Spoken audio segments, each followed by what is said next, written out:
Adventures come in many shapes and sizes, but at their heart lie a location and a personal quest.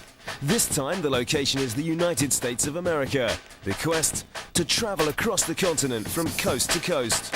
On roads, but not by car. Self-propelled, but not by bike.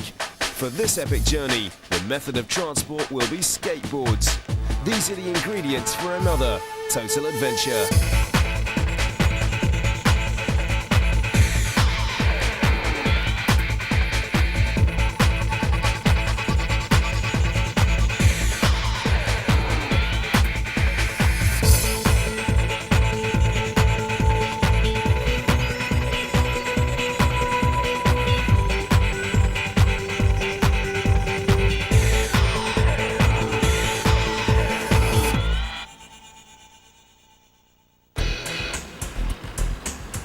The United States of America, the fourth largest country in the world.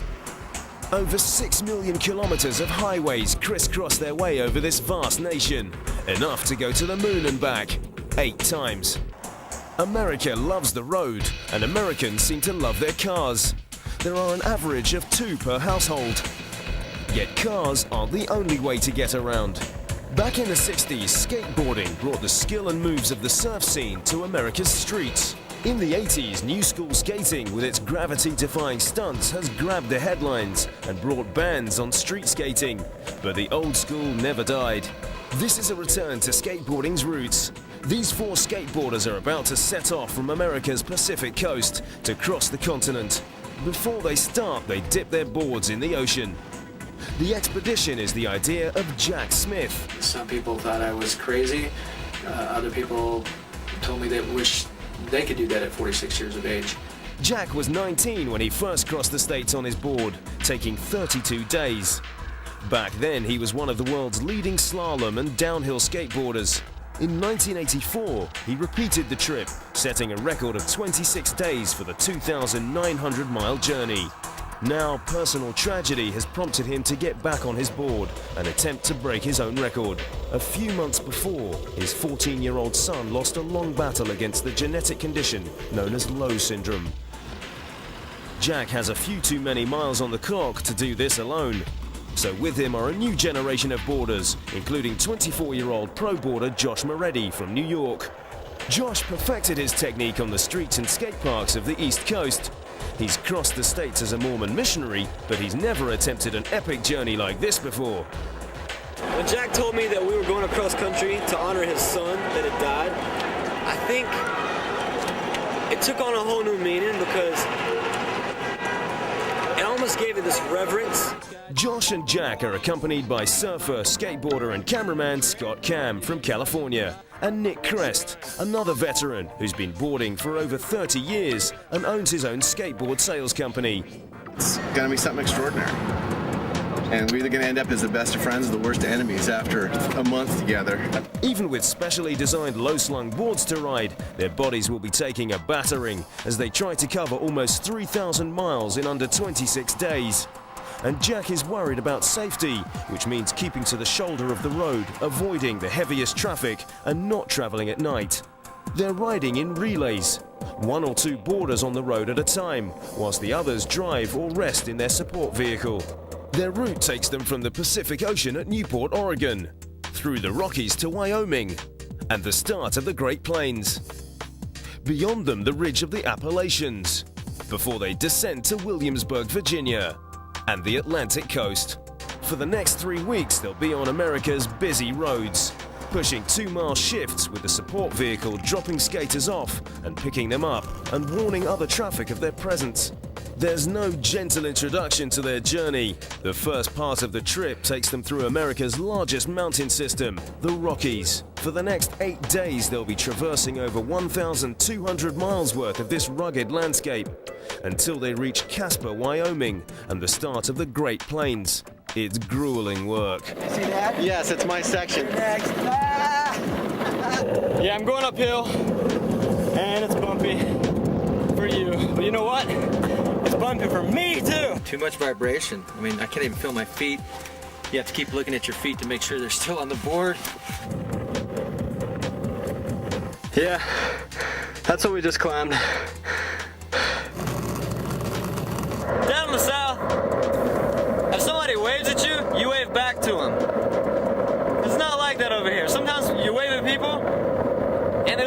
like you're an idiot, and they pass you by. Riding with them in the support vehicle for the start of the trip is Paul Dunn. He made the crossing 19 years ago with Jack, and he shares his concerns with the others about their safety on the road. Things are a lot more difficult 19 years later, from my perspective. Everyone's car is larger and faster, and doing battle with the cars on these byways has been pretty tough. And I think some of the younger guys just don't realize the safety aspect that's important to have, you know, in the back of their mind. They got to be a little more aware. As it gets dark, they stop for the night, and over supper, Jack once again emphasizes the importance of safety. You may know what you're doing, the people in the cars don't. It's scaring me a lot. And I would hate for Lowe syndrome, you know, it took the life of my son. And I would hate for doing something in his arm for Lowe syndrome to take another life. Jack's been boarding for nearly 40 years, and in that time he's seen growing hostility to skateboarders. This trip is in memory of his son, and the last thing he wants is to perpetuate negative images of skateboarding.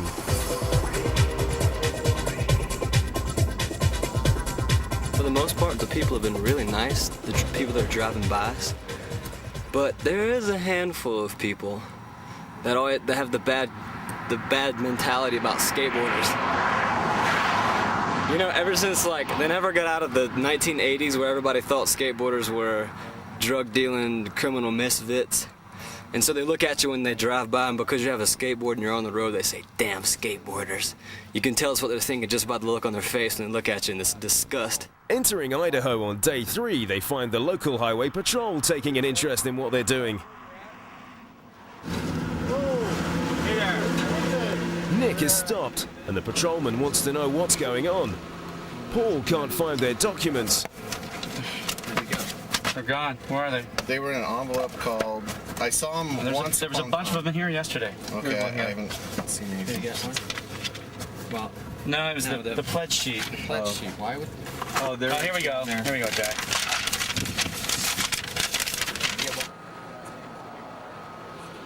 I got pulled over by the Idaho State Police for skating on the highway, and he's doing a background check on me right now. He was.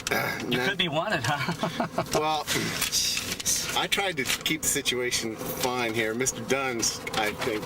I just told him. I know. the truth is. But you know, when you're in their state or in their county, their jurisdiction, you just say yes sir, no sir. Satisfied that their papers are in order, he lets them carry on. By day 5, they cross the state line into Wyoming. They're doing well, on course to reach Williamsburg in 21 days, well inside Jack's previous record. Josh and the others are now in the heart of the Rockies. Jack is finding the steep slopes much more difficult than he did 20 years ago. He has to use all his energy reserves to force his tired muscles to keep pushing.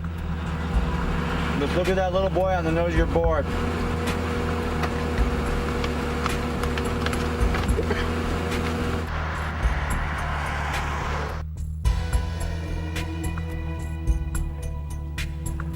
Yeah, Jack. 300 more yards. 46 years old and making us look like babies. It's charging.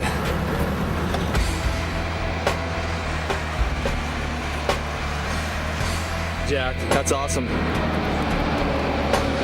Woo! You're the man. Finally, they reach the top and the Continental Divide. Scott makes up some time with a high-speed descent.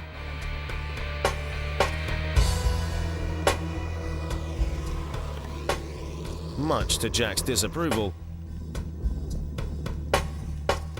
After conquering the Rockies, the four have come a third of the way across America. Ahead lie the Great Plains, and beyond that, the Appalachian Mountains, before they reach the Atlantic coast. But the endless miles are taking their toll on them physically, whilst the generation gap between Jack and Josh is starting to cause friction. See, Jack always gets kind of freaked out about me and Scott skating. Do you think